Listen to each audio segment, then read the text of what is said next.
My father got arrested right in front of me, and a lot of people have been telling me I'm sorry. And honestly, I'm not. And the reason being is because life is truly happening for you, not to you. That's a profound conviction, a belief of mine, that life is happening for you and not to you. If you believe in God, God's not going to put anything in your life that isn't meant for you, that he doesn't believe that you can't handle. Right? Amor fati, love your fate, accept your fate, amor fati. Right? My dad getting arrested right in front of me and being homeless the last 4.5 years is honestly one of the greatest things that's ever happened to me personally.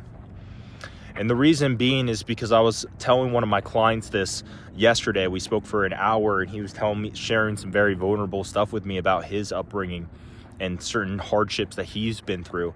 And I told him, brother, your pain is your purpose. Your mess is your message. See, after deep reflection, my biggest motivation, my biggest why, my biggest emotional lever inside of me that makes me so hungry, that makes me so driven, that makes me so ambitious to grow and to become the best version of myself spiritually, mentally, physically, emotionally, financially, contribution, fulfillment, every single aspect of life is a huge driver, has been my father. Now, I love my father unconditionally, regardless of him being arrested, him being homeless the last 4.5 years, alcohol abuse, drug abuse.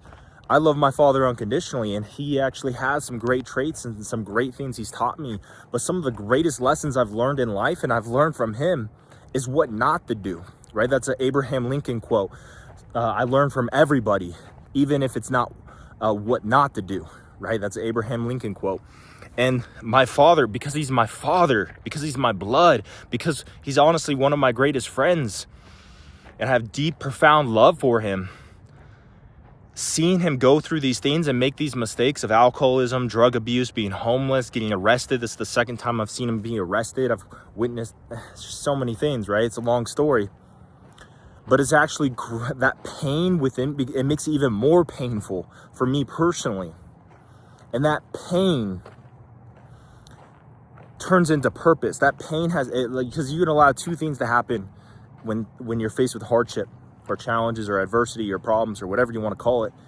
You can allow it to break you or build you or shape you and make you, right? You can allow it to drive you to overcome, to rise above, to become better, to grow personally, spiritually, emotionally, mentally, financially, grow every single aspect. Or you can allow it to be an excuse, the victim mentality, and allow it to hinder you and fall into, using sex or substances or drugs or whatever, escapism, and run away from it, right? So I just want to share with you guys, the life is truly happening for you, not to you. And your pain, like I've seen this, me sharing my story, like I've had family members tell me not to share this. But honestly, just over the last few days that I've been sharing this, I don't share this for significance for me, like, oh, look at me or poor me or, give me. No, I do that. I do this for contribution because I truly believe your message is your message. And when you can be vulnerable and share the real fucking shit that you're going through, and not just sunshine, rainbows, accomplishments, and quotes and whatever, like all people do on social media, you can share that real life, genuine, authentic shit that all human beings go through, hardships, right? Might not be the same, but we all go through things, right? And as I've shared this story, so many people have been vulnerable and connected with me deeply and have been inspired by me sharing this and sharing my focus, my mindset, my emotions, where I'm at through going through it, so they can relate and they can get inspired to the hardships that they go through. I've heard some really deep stuff from people over the last few days that they've shared with me, stuff that they've gone through. And let me just say, I'm making this for you. Again, your pain becomes your purpose. Adversity is directly connected to your purpose on this life.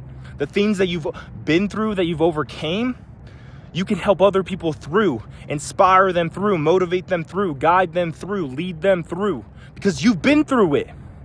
You share it, right? And other people are going through shit right now in this moment. And they need some support. They need some guidance. They need some inspiration, because who knows, they might kill themselves, or they might fall to that bottle, that drug, that lust, that whatever. But when somebody's vulnerable enough to share their story, and share how they're going through it and growing through it, and how hardship actually shapes your character, and that your pain actually is directly related to your purpose, that your mess can become your message, that whatever that you go through is actually meant to make you and build you and shape you into a better human being, that helps you grow spiritually, that helps you become a better man, a better woman, a better person, a better human being. That might save a life, just one life. That might save somebody weeks or years of grief and hardship and negative emotions, where they can live a better life and take positive actions. Because guys, again, positive focus, a positive story, a positive meaning that you're placing behind what's happening in your life leads to positive actions, and the positive actions lead to positive results in a positive life, right? So I just want to share this with you guys. I've learned some very deep lessons, and honestly, I'm so grateful for everything that my father's been through and everything he showed me, because it's allowed me to have this hunger, this drive to grow, to invest over $100,000 into personal development, to read hundreds of books, to grow spiritually, to go on a journey of developing myself and becoming the best version of myself, because I could see what the opposite leads. Romantically, financially, spiritually, mentally, emotionally, physically, he's the epitome of a lot of things I don't want to be, and that I run away from. That's the pain that I run away from, that drives me the opposite direction towards God, to the greatest good, to my highest potential in every single aspect, spiritually, mentally, emotionally, financially, spiritually, purposefully, fulfillment wise, contribution wise, every single aspect. So thank you, Father. Thank you. I love you. Regardless if you can accept that, regardless if you appreciate it, I love you. That is the definition of unconditionally. I still love my father, and I'm grateful for my father and everything that he is and everything that he's taught me. So I just want to share this perspective with you guys. Last day in Reno, Nevada, heading to Sacramento tomorrow, heading to Cali tomorrow, or today actually. Just want to share this. Much love. God bless you guys. Take care.